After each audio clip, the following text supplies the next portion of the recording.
Good evening, नमस्ते, सलाम वालेकुम। आज हमारे साथ हमेशा की तरह हमारे क्रिकेट एक्सपर्ट और विराट कोहली के कोच राजकुमार शर्मा जी। और राजकुमार जी आज स्पेशल गेस्ट के साथ साथ as a Virat Kohli coach भी आपसे बात करना बहुत जरूरी है, क्योंकि विराट ने एक बहुत ही बोल्ड स्टेटमेंट दिया है और उनका ये कहना है कि किसी भी टेस्ट मैच को जीतने के लिए वो किसी हद तक जा सकते हैं। और किसी भी टेस्ट मैच के पांचवें दिन अगर 300 रन का भी टारगेट है तो वो ड्रॉ के लिए नहीं, टेस्ट मैच जीतने के लिए जाएंगे। ये इस स्टेटमेंट को आप कैसे देखते हैं? देखिए राजीव, ये उनका कैरेक्टर है और ये कप्तानी लेते ही अगर आपको याद हो ऑस्ट्रेलिया में उन्होंने पहले ही मैच में जी। करके दिखाया था कि जब वो बहुत बड़ा स्कोर ऑस्ट्रेलिया का चेज कर रहे थे तो उन्होंने जाते ही ड्रेसिंग रूम में बोला था कि we are going for the runs. मतलब एवरीबॉडी स्टंट कि आप फोर्थ इनिंग में 400 प्लस रन चेज करने के लिए जा रहे हैं ऑस्ट्रेलिया जैसे कंट्री में। तो ये उनका कैरेक्टर है क्योंकि वो जीत के लिए खेलना चाहता है, वो उसके लिए बिल्कुल कॉम्प्रोमाइज नहीं करता है। और वो इतना सेल्फ बिलीव है विराट को कि मतलब एट टाइम मैं उसको बोलता भी हूँ कि आप अकेले वो सब नहीं कर सकते हैं, आपको और भी साथ चाहिए ऐसे कुछ अचीव करने के लिए। और वो इतना ज्यादा फेथ है उनको अपने ऊपर और अपनी टीम के ऊपर कि हम कहीं भी किसी भी टीम को हरा सकते हैं। और हमें यही करेक्टर रखना है कि हमें जीत के लिए खेलना है। जब वो कप्तान बने थे तब वो यही हमेशा उनका यही कहना होता था कि हमेशा ऐसा होता है कि हम टेस्ट मैच जीत सकते थे, बस जीतते जीतते रह गए फॉरेन सॉइल पर। तो क्या वो हमेशा यही कहता है कि मैं चाहता हूं कि अब हम फॉरेन सॉइल्स पर मैच जीते, और उसके लिए अगर वो मैच हार भी जाते हैं तो वो बिल्कुल माइंड नहीं करते। मतलब वो ड्रॉ के लिए या मतलब सेफ होकर क्रिकेट नहीं खेलना चाहते, बोल्ड अंदाज जी। में एक जीत के लिए खेलना चाहते हैं। और राजकुमार सर, उन्होंने अपना प्लान भी बताया कि अगर आप 300 रन चेस करने जा रहे हैं टेस्ट मैच के आखिरी दिन, तो कैसे आप सेशन वाइज आगे बढ़ेंगे। मयंक अग्रवाल जो इस समय भारतीय टीम के टेस्ट के ओपनिंग बैट्समैन है, उनके साथ उन्होंने अपनी जो प्लान है उसको साझा किया। और वाकई जो जो बातें उन्होंने की हैं उसको देख के तो ये लग रहा था कि वो किसी भी टेस्ट मैच को आखिरी घंटे तक नहीं छोड़ेंगे। उनका ये कहना है कि अगर 2 विकेट भी बचे हैं और 70 रन बनाने हैं आपको आखिरी घंटे में, तो वो तब तक संघर्ष करते रहेंगे जब तक उनको ये ना लगे कि अब इस टेस्ट मैच को जीता नहीं जा सकता। देन उनका दूसरा ऑप्शन होगा कि हम टेस्ट मैच को बचाने के लिए जाएं। लेकिन आखिरी घंटे तक वो लड़ने की बात कर रहे हैं। ये जज्बा तो कभी इंडियन क्रिकेट की पहचान नहीं थी। पहले तो टेस्ट मैच, अगर हम सब कॉन्टिनेंट के बाहर की बात करें, तो पहला ऑप्शन होता था कि टेस्ट मैच ड्रॉ कराया जाए, फिर टेस्ट मैच हारने से कैसे बचा जाए, उसके बाद जीत गए तो अच्छी बात है। बिल्कुल राजीव, अगर आपको याद हो जैसे ही वो कप्तान बने थे तो उनका फर्स्ट स्टेटमेंट ये था कि I want to change the culture of Indian cricket. कि जी। हमें एक भरोसा रखना है अपने ऊपर कि हम किसी भी टीम को हरा सकते हैं उनकी ही सरजमी पर। और ये बहुत जरूरी था, एक कल्चरल चेंज जो पहले भारतीय क्रिकेट में सौरव गांगुली लेकर आए, एक सेल्फ बिलीव वाली चीज, एकजुट होकर खेलने वाली और आक्रामक क्रिकेट खेलने वाली। उसी चीज को आगे बढ़ाया विराट ने और काफी हद तक आगे बढ़ाया। और उसके लिए उन्होंने कुछ मेजर्स भी रखे प्लेयर्स के लिए जो शुरुआती समय में शायद बहुत लोगों को अच्छे नहीं भी लगे। कि उन्होंने कहा कि फिटनेस बहुत जरूरी है, ये मापदंड रहेगा, यो टेस्ट रहेगा। तो थोड़ा सा उसको लेकर काफी मतलब पेशोपेश में भी रहे लोग कि ऐसा क्यों है, स्किल ज्यादा जरूरी है, फिटनेस नहीं जरूरी है। लेकिन अब सबने रियलाइज किया है कि फिटनेस कितनी इंपॉर्टेंट है। और एक अब एक यंग टीम, भारतीय टीम, फिट टीम जब उतरती है तो बड़े बड़ों के छक्के छुट जाते हैं उनकी बॉडी लैंग्वेज देखकर ही। और एक वो जो विराट का किलिंग इंस्टिंक्ट वाला कैरेक्टर है, वो शुरू से है, बचपन से है। वो कभी भी हार नहीं मानना चाहता और हमेशा जीत के लिए खेलता है। तो वो एक कल्चर इंडियन टीम में भी आ गया है कि अब भारतीय टीम जीत का एक उन्हें एक आदत पड़ गई है, एक स्वभाव बन गया है भारतीय टीम का कि हमें जीत के लिए खेलना है। और उसके लिए अभी सभी एक ही पेज पर होते हैं, पूरी की पूरी टीम।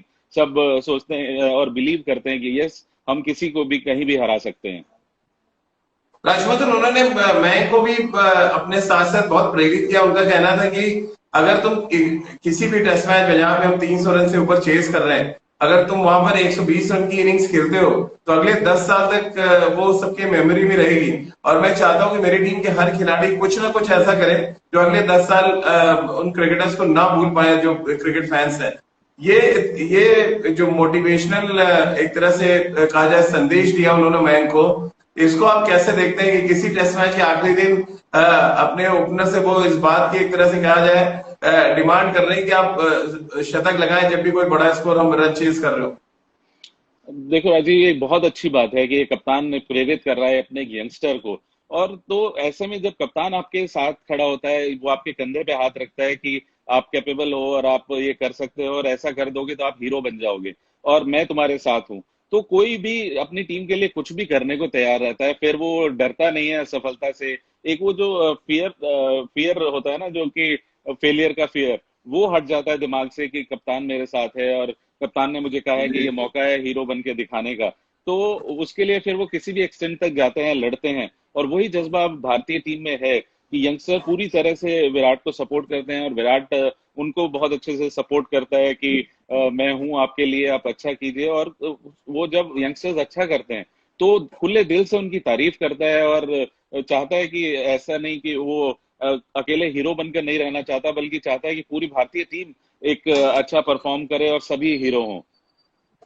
आपको लग रहा है सर ये जो इंटरव्यू है इसमें, क्योंकि काफी कुछ उन्होंने अपने दिल की बात कही और साथ ही एक तरह से संदेश भी दिया है, क्रिकेट ऑस्ट्रेलिया को भी संदेश गया होगा कि 300 रन अगर आप बना के सेफ समझ रहे हैं ऑस्ट्रेलियाई पिचेस में, तो ये इंडियन टीम मैच आखिरी घंटे तक नहीं छोड़ने वाली टेस्ट मैच के 5वें दिन।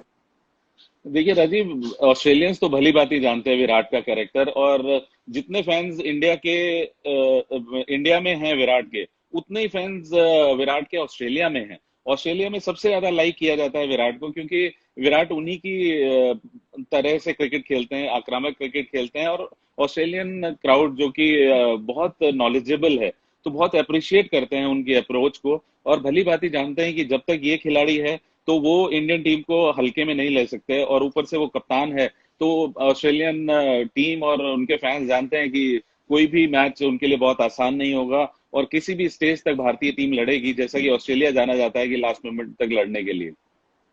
सर विराट से मैच ने पूछा कि आप इतने लीन रहते हैं, मम्मी आपको देख के किस तरह से रिएक्ट करती है। उनका कहना है कि मम्मी मुझे 90% सोचती है कि बीमार है और हमेशा फोन करके पूछती है कि तेरी तबीयत ठीक नहीं है तो इतना वीक लग रहा है, खाना खाया कर। कह रहे हैं उनको मुझे समझाना पड़ता है, कभी कभी इरिटेट भी हो जाते हैं वो। आपसे कभी होती है विराट की माता जी से बात, क्या आपको भी कभी समझाना पड़ता है कि नहीं वो फिट है, खेल के लिए उसने अपनी बॉडी ऐसी बनाई है, इसीलिए सब कुछ खाना वाना छोड़ रखा है उसने? नहीं, उनकी मदर भी, देखिए माँ तो माँ ही है। और उन्हें जी लगता है कि मेरा बेटा बहुत कमजोर हो गया, तो कई बार मैंने भी समझाया है। लेकिन एक दो बार राजीव, मैं आपको बताऊं कि जैसे किसी सोशल कॉज के लिए किसी ने मुझे अप्रोच किया कि आप विराट से एक मैसेज दिला दीजिए, तो मैंने इसको बोला कि आप मुझे रिकॉर्ड करके वो भेज दीजिए। तो जब मैंने उसे खोला तो इमिडिएटली मुझे लगा कि यार ये तो बहुत मतलब कमजोर हो गया है। तो मैंने इमिडिएटली उसको फोन किया, मैंने कहा विराट वो क्या, वो लग रहा है तो बहुत वीक लग रहा है। सर आप भी मम्मी की तरह शुरू हो गए अब। मैं इतनी मेहनत करके कम करता हूँ और आप दोनों, मतलब आप दोनों को ये लगता है कि मैं कमजोर हो रहा हूँ। ऐसा नहीं है, मैं फिटनेस कर रहा हूँ। और मैंने उसे यही बोला कि नहीं, फिटनेस तो आप करते रहो, अच्छी बात है, लेकिन कमजोरी नहीं नजर आनी चाहिए फेस पे। वो कहता है नहीं सर, मैं और ज्यादा स्ट्रांग हो गया हूँ पहले से और मुझे पता है कि क्या करना है। तो खाली मतलब आप मेरे उसमें मत जाइए कि मेरे गाल पिचक गए हैं या मैं ऐसा लग रहा हूँ। तो वो छुटते ही कहता है कि सर आप भी मम्मी की तरह चालू हो जाते हो कि कमजोर हो गया है तू। तो कई बार अपनेपन में लगता है कि यार ये कमजोर ना हो जाए। या कई बार जिस जिस तरह की वो वेट ट्रेनिंग करता है, तो मुझे डर लगता है। मैंने कहा तू आराम से किया कर और ये कहीं ऐसा ना हो कि इसका कोई इफेक्ट तेरी बैक पे या शोल्डर पे आ जाए। तो कहता नहीं सर, मुझे पता है, भली बात ही पता है, और मैं प्रॉपरली करता हूँ तो कोई इंजरी नहीं होगी, रादर वो मेरे बेनिफिट के लिए है। तो ये कंसर्न जो आपसे रिलेटेड होते हैं, जो आपके एल्डर्स होते हैं, उनको अक्सर हो ही जाती है। सर, क्योंकि अब क्रिकेट शुरू हो गई, आपकी विराट से बात भी होगी इन दिनों, किस तरह से वो देख रहे हैं जो इंग्लैंड में सीरीज चल रही है, उसको उन्होंने देखा होगा बहुत नजदीक से। अब क्योंकि आईपीएल के लिए ऑलमोस्ट दरवाजे खुल चुके हैं, कब से विराट मैदान पे उतर रही है, हर कोई जानना चाहता है और आपसे बेहतर कोई होगा नहीं बताने के लिए।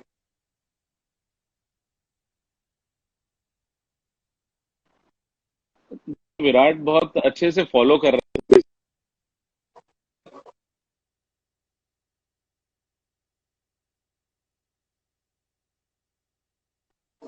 रखना चाहते थे क्रिकेट। और बहुत अच्छा हुआ है कि क्रिकेट रिवाइव हुई है वेस्ट इंडीज और इंग्लैंड के बीच जी इस सीरीज से। तो काफी एक्साइटेड थे वो भी औरों की तरह कि कैसी सीरीज होगी पोस्ट कोविड, और जल्दी से जल्दी एक खत्म हो कोरोना और हम लोग भी मैदान में उतरे। और अच्छा हुआ, एक एक्सपेरिमेंट जो किया गया वो काफी, मुझे लगता है काफी हद तक सक्सेसफुल रहा है, और कोई मतलब अनवांटेड इंसिडेंट्स नहीं हुआ है, जो कि बहुत अच्छी बात है। तो एक तरह से क्रिकेट अब दोबारा शुरू होगी, और इज लुकिंग फॉरवर्ड कि आईपीएल खेलने के लिए बहुत तत्पर है। और खाली विराट ही नहीं, पूरी इंडियन टीम या पूरे इंडिया ही, मैं कहूंगा, क्रिकेट देखने के लिए, क्रिकेट खेलने के लिए, मैदान में जाने के लिए बहुत डेस्परेट हुए हैं। सर आपको क्या लग रहा है कब तक विराट प्रैक्टिस शुरू करेंगे? क्योंकि जो तमाम क्रिकेट फैंस हैं वो मेरे से बड़ा पूछते रहते हैं कि आप रणनीति शो में हमें बहुत जानकारी मिलती थी, कब से मैदान पे उतरने की वो सोच रहे हैं? आरसीबी कैंप में जाएंगे या इंडियन कैंप में? पहले लग रहा है कुछ इस तरह के खबरें हैं आपके पास? देखिए, पहले तो यही था कि पहले शायद इंडियन टीम का कैंप लगे, लेकिन अब मुझे लगता है क्योंकि आईपीएल हो रहा है तो अब अपने अपने फ्रेंचाइजी के कैंप्स लगेंगे। लेकिन ये देखना इम्पोर्टेंट है कि वो कैंप्स कहाँ लगते हैं।